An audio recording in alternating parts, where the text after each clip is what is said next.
What Japan does not need. An imminent earthquake warning just issued for several regions of the country. On edge there, on edge here, because it really didn't start with Japan. Take a look at what experts are increasingly calling the so-called ring of fire that is circling the entire Pacific Ocean.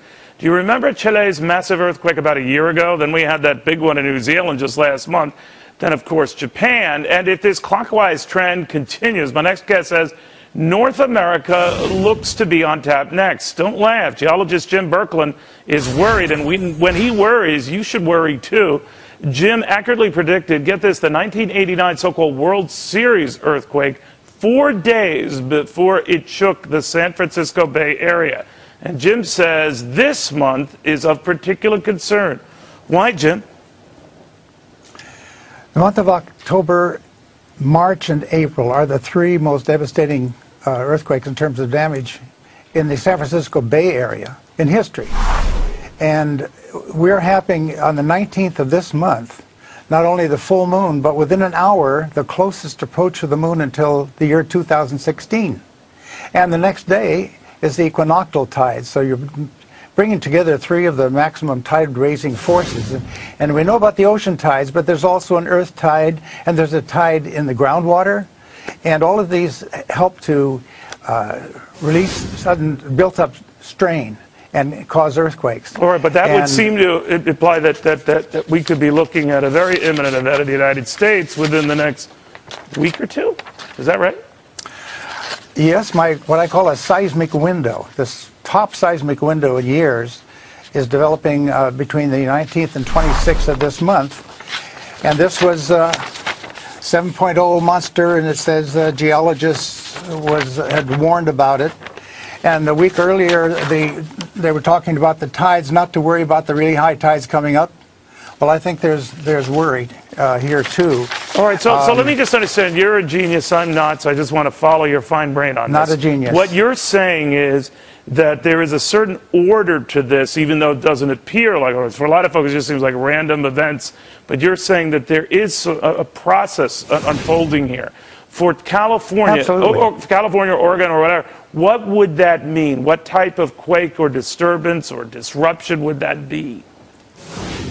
Well, if it was one in the Northwest, in the Cascadia Trench, like we had in 1700, that would be a 9-magnitude quake. I'm not predicting that. But I'm saying we've just had a massive fish kill. Maybe 1 million fish died in Redondo Beach. They had massive fish sweep in Mexico. We just had a bunch of whales come in close to San Diego. And what is that presage? When you have events like that, what does that generally mean? What's going on in the waters? Changes in the magnetic field that often precede larger earthquakes.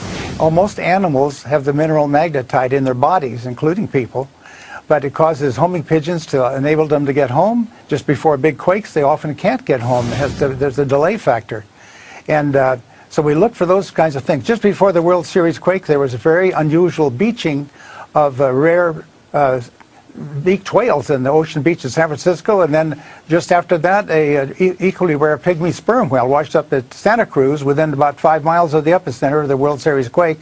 And that kind of beaching had never occurred before nor since.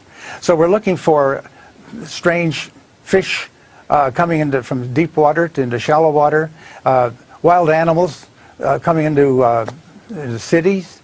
I used to just scoff at these kinds of things because I was a mainstream geologist until I found out that earthquakes were fitting a pattern. The big earthquake in the Indian Ocean followed the most massive beachings of whales in Taiwan, not Taiwan, but New Zealand and Australia and Tasmania. And then within a couple of days, they had a 8.3 south of New Zealand, and then came the 9.1 in the Indian Ocean with a big tsunami on the very day of the full moon.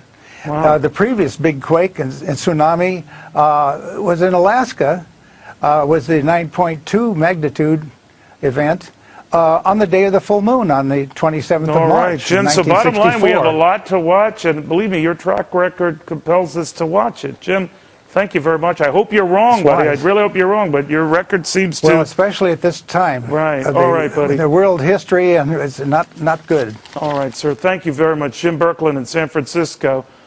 He's a pretty good geologist.